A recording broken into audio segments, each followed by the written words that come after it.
There are few authors that can take up virtually any subject and make it meaningful, universally relevant, funny, and deeply disturbing all at the same time.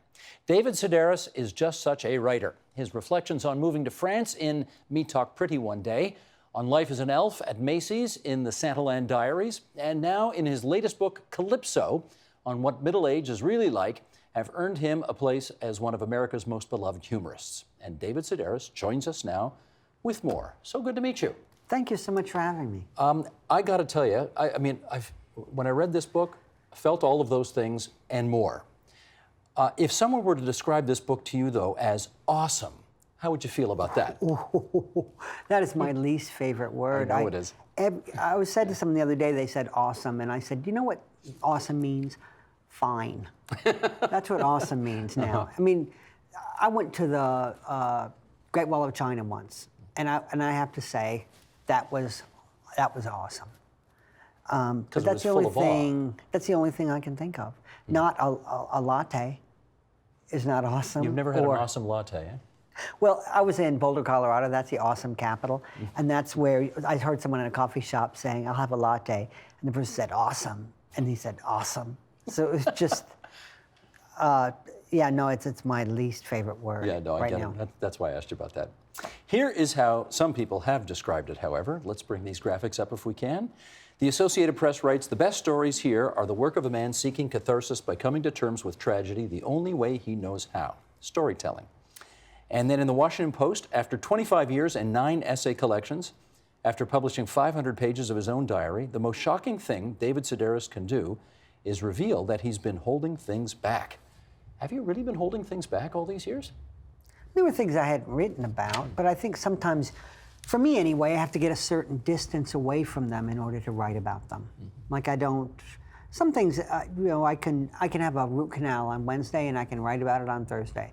But there were certain things like my mother's drinking that I tried to write about earlier, and I thought, you know, I don't think I have the distance from it that I need.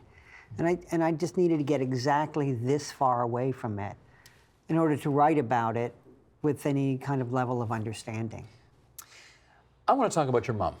Okay. Let's talk about your mom. Here, Sheldon, shall we bring this up here? Here's a little excerpt. "Her specialty was the real-life story, perfected and condensed. These take work, and she'd go through half a dozen verbal drafts before getting one to where she wanted it. Over the course of the day, the line she wished she'd delivered in response to some question or comment, the zinger, would become the line she had delivered. So I said to him, 'Buddy, that's why they invented the airplane.' We'd be on the sidelines, aghast. That's not how it happened at all. But what did it matter with such great results?" That's a very funny observation. Did you learn storytelling from your mom? Yeah. Well, I mean, I think there were 6 kids in my family, and so it's always interesting to me when I meet an only child, right? Or I meet a parent with just one child. And the child will say, and then in school, the teacher asked Darcy if she had a cat, and Darcy said, "What?" And the teacher said, "Do you have a cat?" And Darcy said, "What?" My mother would say, "Oh, are you kidding me? Like, shut up. Like, no one is going to listen to this." Right. You know, you've got dialogue in there that doesn't go anywhere, that doesn't matter. You know, like when you meet people who, a lot of them consider themselves, you know, to be fine storytellers, and they'll describe everything in detail, and then they'll describe to it, you know, right to what somebody was wearing and how big their wrists were. And then that just turns out to be the person who buzzed them through the door and never shows up later. You're going to exhaust your audience giving that amount of detail to someone who doesn't ultimately matter in your story. So I think when there are 6 kids too, if somebody fumbled or if somebody was boring, you cut in, then you said, "That happened to me once," and you learn to do that. That said, it wasn't competitive storytelling with my sisters and I. We all had a specialty. You know, my sister Amy lives in the moment, and I don't live there. You know, I wish I did, but I don't. And she could just be sitting at this table and observe things around her, and you would see them in a way you'd never seen them before.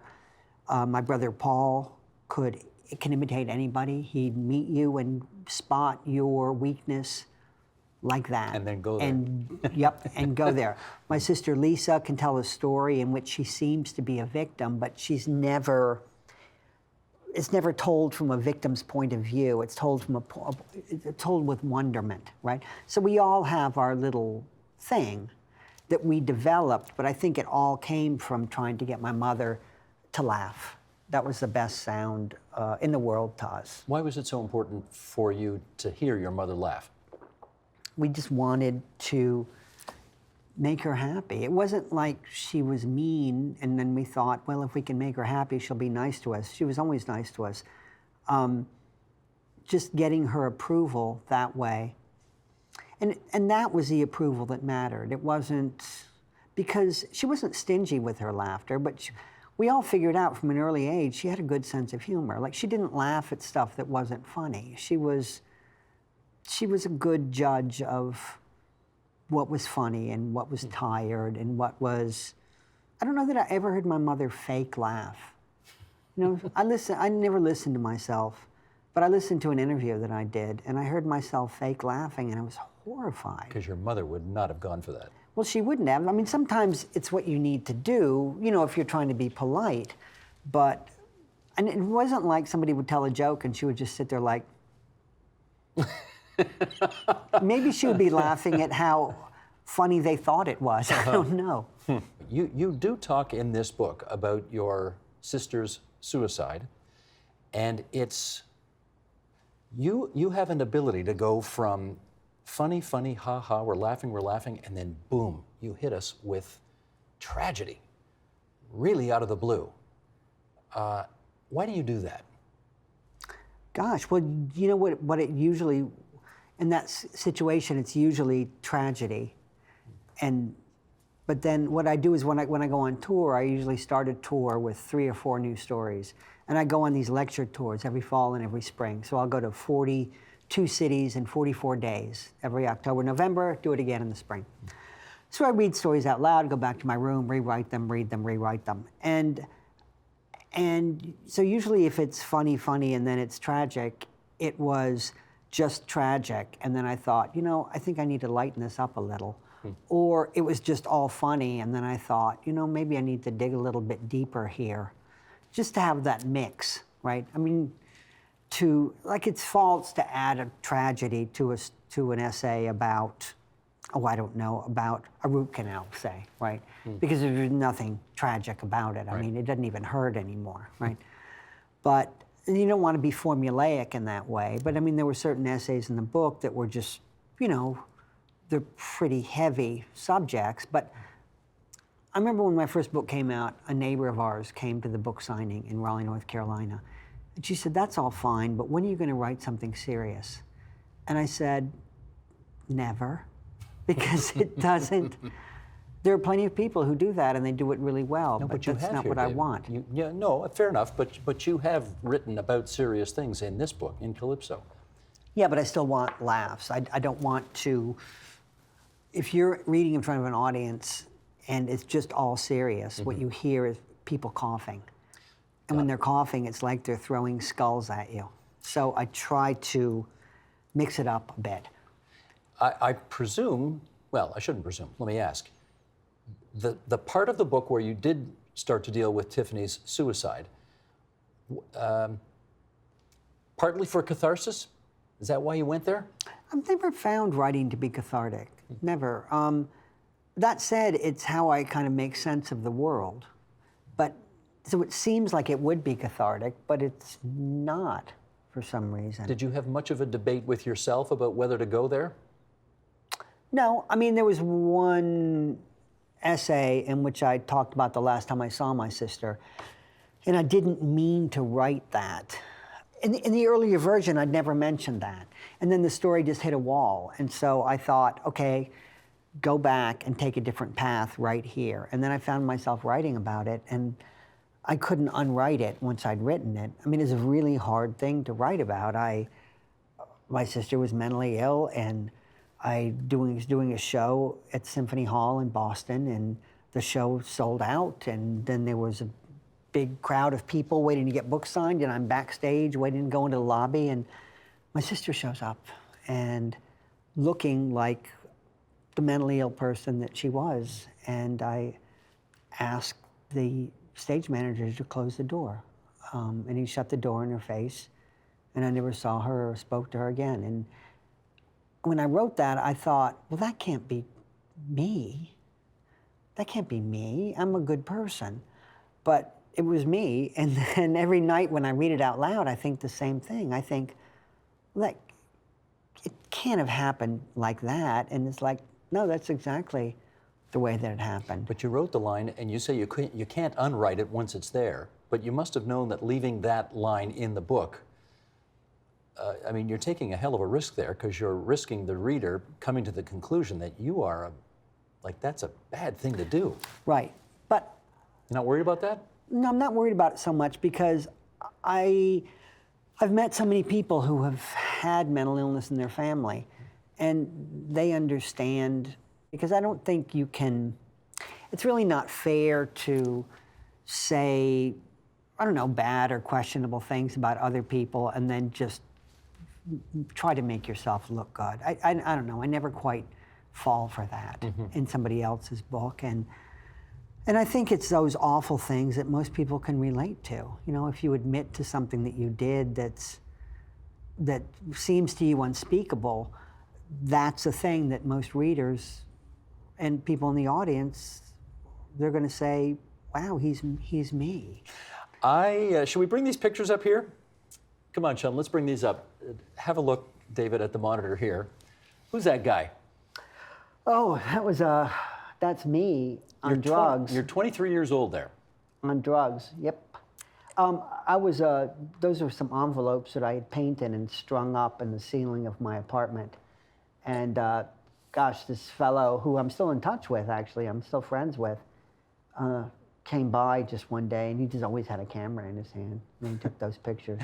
A few years after that, you wrote in your diary on what we in Canada would call Boxing Day, 1983, day after Christmas, "This is my 27th birthday. I've been anticipating this age for a long time, thinking that when I reach it, I'll make a big change. I seem old to me now." How do you feel old at 27? I felt old at 27 because I was living in Raleigh, North Carolina. We lived in New York State, moved to Raleigh, North Carolina when I was in second grade. And from the second grade on, all I thought about was leaving, right? So I left the state to go to college. I went to Kent State, but then I dropped out. And then I moved to California for a while, and Oregon, and then I wound up back home. I wound up in my parents' basement, which was my biggest fear. And there I was, I don't know, 20, 21 years old in my parents' basement. And then I met a group of friends in Raleigh, and they were artists, and I was doing visual art at the time. And we thought we were so clever. You know, we thought that we were Paris in the 20s. And they all left, you know, one by one they left. And I was the last one there. And I stayed too long at the fair is what I did. And I felt old because of that, because everybody else had started a real adult life, and I hadn't. I was the age of an adult, but I hadn't started an adult life. I hadn't taken the necessary risk, I suppose. And I'd always been told that 27 was the year that you're supposed to really shake things up, and so I did. Or die if you're Jim Morrison or Yeah. Jimi Hendrix or, you know, Kurt Cobain or whatever. After having made a mark, Right. you know, at least they made a mark and then they And you died. were still waiting.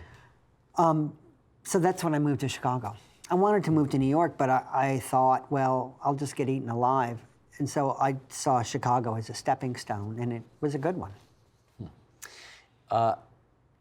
Admittedly a cliched question, but you are now 61, and if the 61-year-old David Sedaris could give some advice to that 27-year-old David Sedaris, of whom you just spoke, what might that advice sound like? Well, you know, I made a career out of taking every bit of advice my father ever gave me and doing the opposite. Yes. And so, actually, I don't have any regrets that way, but I do feel like I wasted about 4 years of my life in Raleigh. And there's nothing I can do about it at this point. I mean, I think it'd be hard to be a young writer today, because you feel this pressure to get your stuff out there, right? So you have a blog, or you do, I don't know, you tweet your diary. I don't know what people, I don't have any social media. So, but when I was young, there weren't those outlets, and I think I was wise to. I wrote for 7 years before anybody saw a word that I'd written, and in retrospect, that was really wise on my part because I was no good. And nobody knew it.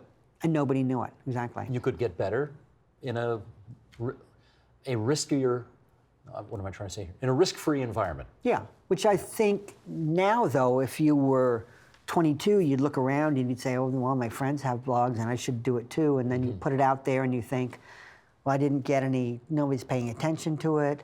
I must be awful. I guess I'll give up. You wearing your Fitbit now? Mm-hmm. You are.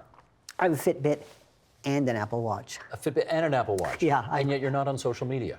No, I don't. So you're not completely hostile to technology, just some technology. No, I think like someone has a Facebook page for me, but I've never seen it. I'm afraid to look at it because I think it's going to be people saying, you suck. And I just would hurt my feelings. I guarantee you, it will. Yeah. Because that's what people do on social media. And Twitter, no. On Twitter, they'll say, you suck big time. Yeah. It'd be a little different. And an Instagram would be a picture of me sucking. So I don't, I don't have any of those things. You are not the Fitbit kind of guy, I wouldn't have thought, but I know you're right about it. I have one of my dearest friends who I met her in my second year of college, and she was my girlfriend in second year of college, and I sure chose well. I mean, unfortunately she wasn't a guy, but she and I have always stayed in touch, and she's just a dear person to me. And she had a Fitbit, and so I got one. And then, she came last year and we went out to break our records, and we walked 91,000 steps in a day. So we walked 43 miles. My goodness. We started at midnight, and all we do is we talk about that day, and now we talk about breaking our record. Because you're supposed to do 10,000 steps a day, right? Which you pretty much do. Yeah, but this 90,000, feeds, wow. These devices feed perfectly into my mental illness, and it's overtaken my life. And when I'm at home, I walk between 18 and 22 miles a day, and while I'm picking up garbage. I know. And now, what is so- it with you in picking up litter? I can't walk by it. I cannot walk by a piece of litter. So, I mean, I can on vacation, Actually, I do it in North Carolina too.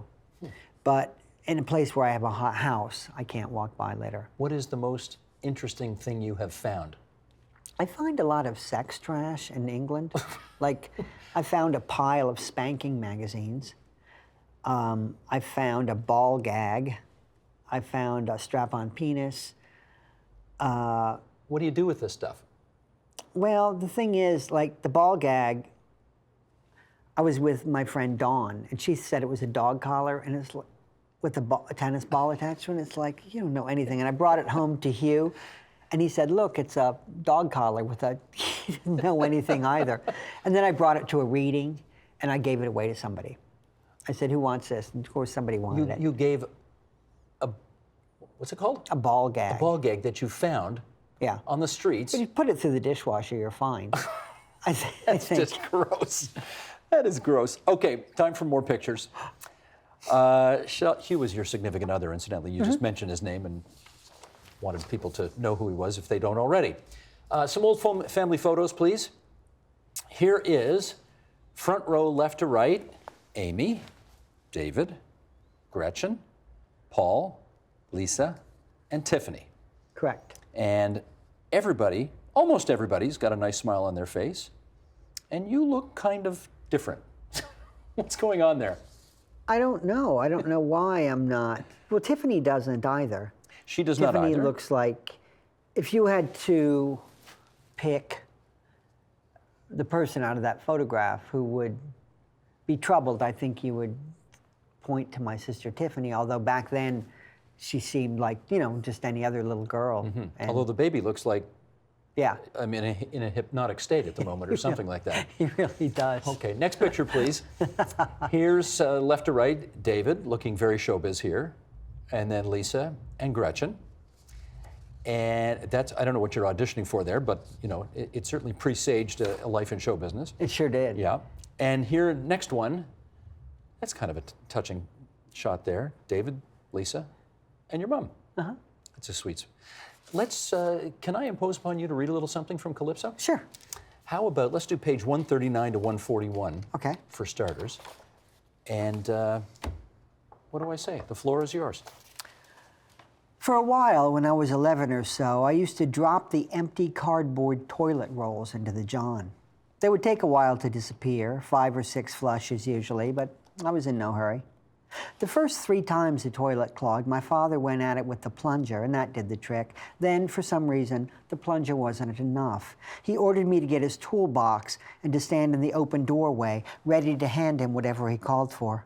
After draining the tank and turning off the water supply, he used his wrench on the lug nuts and unmoored the toilet from the floor, exposing a foul, corroded, fist-sized hole that stunk up the entire house.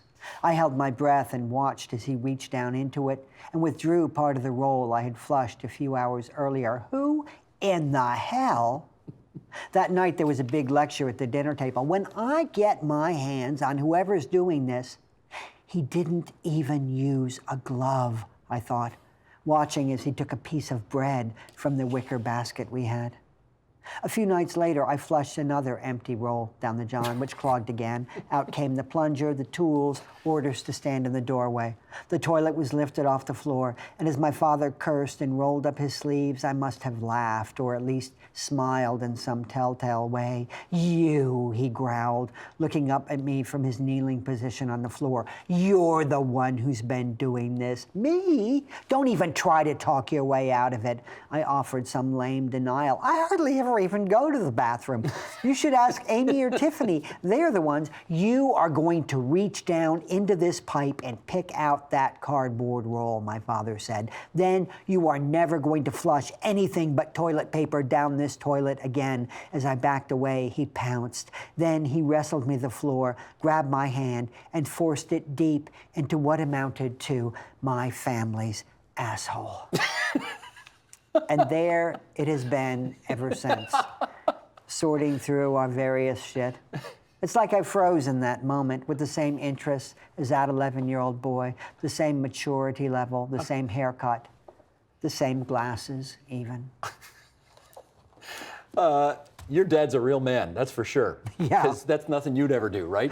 No. Take the toilet off and put the... Anyway, that's such a great story. Why did you flush the toilet rolls down the toilet anyway? You know, when I was writing that essay, it was about how my dad and I have never been able to speak to each other, and so never been able to speak to each other. And I always felt like as a boy that he didn't love me, that he didn't like me. You know what I mean? But then I started writing about some of the things that I did, and I thought, why would he like me? I mean, I know a child now, and I know you're not supposed to be this way about children, but he's not my child. He's somebody else's child. And I don't like him one bit. And I... You're okay with that? It's sacrilege to say, but you're okay. Right, it's not my child. Yeah. But I thought, well, if it was my own child, I wouldn't like him if he was my child either. Mm-hmm. But I did things like that all the time. Like we got new kitchen countertops. Everyone, oh, look at our kitchen countertops. They're orange. Everybody loved the kitchen countertops. I took an industrial stapler to the kitchen countertops. Or we had our family portrait done in pastel at the mall. And it was on the buffet right in front of a roast beef that was puddled in its own juices. And I just took my fist and I slapped that roast. And the blood spattered and dripped down our faces. And then I did it again. I mean, I was This is classic awful. attention-seeking stuff, right? Yeah, just awful. But makes for great material in a book. Yeah, I mean, that's the thing. I mean, but I wasn't thinking that at the time, like I can use it later. But it would be a little bit different now in a time when a parent would say, well, I'll have to have a talk with him, you know, or maybe we'll deny him 8 minutes of computer time. I mean, because back then you just beat your children, you know, I mean, you were allowed to just beat them. And I got to say, those are incidents that really deserved corporal. Might have merited such Called treatment. out for corporal punishment. You wrote about, sorry guys, I'm gonna go a little long here just a little bit long, because we got to. You wrote about your sister Lisa's gift for talking to strangers, which again is a very funny moment in the book where, okay, here's how it goes. He goes, I left her at a Starbucks for 90 seconds last year, and when I returned, the woman behind the counter was saying to her, my gynecologist told me the exact same thing. That is an amazing level of intimacy that your sister has an ability to get to in a very short period of time. Never seen anything like it. It's incredible, eh? She and I were, and I was in North Carolina not long ago. We went to the drugstore, and she said to the guy ringing us up, she said, I noticed your name tag has your first and last name on it. Do people call you at home? And he said, all the time. Well, you need to talk to your manager and get that changed. I tried. That's what I tried to tell him. And she can talk to, my mother had the same ability, and I love listening to my sister Lisa talk to people. And it's never condescending, never. There's something about this person that she's genuinely curious about, and it leads to, she's the kind of person that people feel free to talk to. And I want her to come to England, though, because people are so much more tight-lipped there. Where you live. Yeah, I was in England, and there's a fitness center I've been going to for years. No one's ever talked to me. And then I see there's this man who I've seen, 4 times a week. And I said, are you a doctor? And he said, whatever gave you that impression? I said, I don't know, just you look like it. I always thought you were a doctor. And then he said, no. He said, I'm retired. And he told me what he used to do. And he said, so is the interview over now? There we go. I hate to finish up because I'm having such a good time here. But, every program only has an hour in it. But I do want to ask you one more question, because you are 61 right now, which you tell. I'm not telling tales out of school here, although it'd be hard to do with you because you tell so many yourself. Your mom died at 62, right? Mm-hmm. Is this in the back of your head from time to time that you are approaching the age at which your mother died? I always thought I was going to die when I'm 62. Because of your mom? Yeah, she died when she was 62, and I thought, well, that's when I'm going to die as well. And it's funny, when my mother was 62, she seemed old to me. Now, of course, she was old in a way that I'm not. Like, she smoked heavily, which I did for, 30 years. But I was always active when I smoked, and she wasn't, right? She was like this far from an oxygen tank, right? Having to drag a tank around behind her.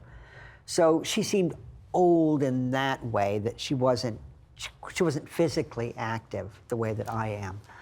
But I always had it in my head that that's when I'll die, when I'm 62. You won't, Joe. You know that, right? I can't say it for 100%. You know what? I pick up trash by the side of the road for 4 to 8 hours a day, and this is what I see. I see people driving and texting. And so that's how I would die. I would get hit by a car while I'm picking up trash on the side of the road. Well, can I make a suggestion? Don't. But I can't. There would be trash on the side of the road. Okay, pick up the trash, but don't get hit by a car. I'm just offering that as advice. Oh, yeah. That's my hope. I try to keep my eyes open while I do it. Good. Please do. I can't thank you enough for spending so much time with us here on TVO tonight. The name of the book is Calypso. Yes, you will do all of those things they say in the cliched book reviews. You will laugh, you will cry, you will smile, you will frown, you will do all of those things, because that's all in there. David Sedaris, thanks so much. Oh, thank you so much. What a pleasure. Pleasure was ours. The Agenda with Steve Paikin is brought to you by the Chartered Professional Accountants of Ontario, helping businesses stay on the right side of change with strategic thinking, insightful decisions, and business leadership. Are you on the right side of change? Ask an Ontario CPA.